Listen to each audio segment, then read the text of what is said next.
This channel does not promote any violent, harmful, or illegal activities. All content provided by this channel is meant for an educational purpose only. এই মুহূর্তে গোসাবার দিকে নজর রাখতেই হবে, তার কারণ ভোট বাংলায় গোসাবায় শুটআউট, দুষ্কৃতীদের গুলিতে জখম তৃণমূল কর্মী।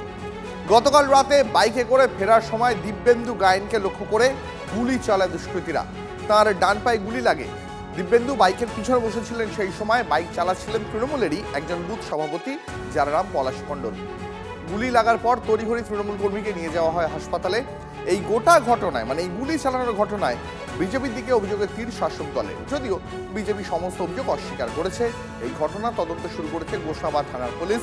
এখনো পর্যন্ত গ্রেফতার করা হয়েছে 3 বিজেপি কর্মীকে। টাইমটা 10:30 থেকে 10:30 দিকে আমরা দাদার বাড়ি থেকে মিটিং সেরে আমরা বেরিয়েছি। ফ্ল্যাগ ফেস্টন নিয়ে আমাদের একটা মঙ্গলবার জনসভা ছিল ওখানে। হ্যাঁ, বিজেপি করেছে। সন্তোষের কোনো শত্রু নেই, রাজনীতির ক্ষেত্রে কিছু শত্রুতা। আমাদের অঞ্চল সভাপতি পল্টন সরকার আমাদের এই ফ্ল্যাগ ফেস্টন ব্যানার এগুলো নেওয়ার জন্য ডাকছিল। আমরা নিয়ে ফেরার সময় আমাদের উপরে গুলিটা চালায়। আপনি কি সাথে ছিলেন? হ্যাঁ, আমি বাইক চালাচ্ছিলাম। আমি একজনকে চিনতে পেরেছি, 4-5 জন ছিল, কিন্তু একজনকে আমি চিনতে পেরেছি, সে হচ্ছে ভোলা প্রামাণিক। আচ্ছা, কোন পার্টি করে তিনি?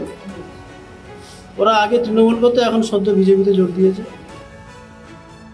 প্রথম দফায় ভোটের আর মাত্র কয়েক দিন বাকি, আর তার আগেই বাংলায় আবার গুলি চলল। এবার গোসাবায় শুটআউট, দুষ্কৃতীদের গুলিতে জখম তৃণমূল কর্মী। গতকাল রাতের ঘটনা, বাইকে চেপে দিব্যেন্দু গায়েন যখন ফিরছিলেন, সেই সময় তাকে লক্ষ্য করে গুলি চলে। তার ডান পায়ে গুলি লাগে।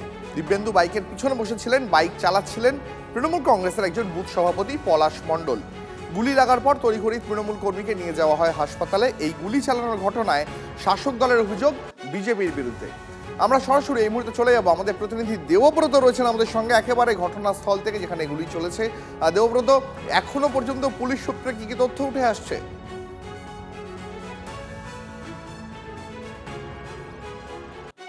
দেখো, এখনো পর্যন্ত 18 জনের নামে এখানে কিন্তু এফআইআর হয়েছে এবং এখনো পর্যন্ত 3 জনকে পুলিশ গ্রেপ্তার করেছে এই ঘটনাতে। কিন্তু সবথেকে উল্লেখযোগ্য বিষয় হলো, গতকাল থেকে তৃণমূল কংগ্রেস যার বিরুদ্ধে অভিযোগ করছেন, চিত্ত পরামানিক, সেই চিত্ত পরামানিক আমার সামনে কিন্তু এখনো উপস্থিত। তৃণমূল কংগ্রেস বলছেন তিনি পলাতক। আমরা এই চিত্ত পরামানিকের সামনে কথা বলবো। দাদা, আপনাকে বলছে পলাতক, আপনি তো বাড়িতেই আছেন, কি বলবেন? আমি কিসের জন্য পালাবো? এই গুলি সংক্রান্ত ব্যাপারে আমার কোনো অজানা। আমরা বিজেপিরা কোনো অংশে এর সঙ্গে জড়িত নই। আমি দায়িত্ব নিয়ে বলছি এবং আমি নির্দোষ। আমি এখনও বহাল তবে আমার বাড়িতে আছি। যদি ওরা প্রমাণ করতে পারে যে আমি দোষী বা আমার ছেলেরা কোনো কারণের সঙ্গে দোষী, তাহলে যে কোনো শাস্তি আইনের চোখে আমি মেনে নিতে বাধ্য থাকবো। এরা পুলিশের টিএমসি সমস্ত কর্মকর্তারা দুর্নীতিগ্রস্ত কারা, যারা পরিতোষ, যার নামে 44। দাদা, একটা প্রশ্ন, তাহলে এই গুলিটা চালালো কারা? গুলি চালিয়েছে পরিতোষের নাটক করে বেলতলি থেকে, এখান থেকে 12 কিলোমিটার দূরত্ব। সেই ছেলেটা রাত 12টার দিকে পরিতোষের বাড়ি আসছে এবং পরিতোষ নিজে গুলি চালিয়েছে।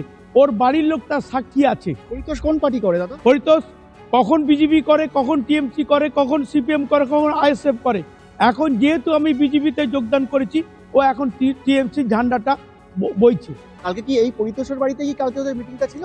কালকে পরিতোষের যত সমাজবিরোধী ক্রিমিনালরা ওর বাড়িতে ভরেছিল, এই প্ল্যানটা করে আমাদেরকে এলাকা ছাড়া করে শম্ভুনগর বিজেপির যে 6-7 হাজার ভোট লিড হবে সেটাকে বানচাল করে। বুঝতে পারছি, ধন্যবাদ। টাইমটা 10:30 থেকে 10:30 দিকে আমরা দাদার বাড়ি থেকে মিটিং সেরে আমরা বেরিয়েছি। ফ্ল্যাগ ফেস্টন নিয়ে আমাদের একটা মঙ্গলবার জনসভা ছিল ওখানে। হ্যাঁ, বিজেপি করেছে। সন্তোষের কোনো শত্রু নেই, রাজনীতির ক্ষেত্রে কিছু শত্রুতা। বিজেপির পায়ের তলায় মাটি নেই। কিছু এন্টি সোশ্যালকে দিয়ে আজ তৃণমূলের একজন সক্রিয় কর্মী তাকে গুলি করেছে এবং গুলিবিদ্ধ হয়েছে। আমরা ক্যানিং হসপিটাল নিয়ে এসেছিলাম, ট্রান্সফার করেছি, চিত্তরঞ্জনে নিয়ে যাচ্ছে।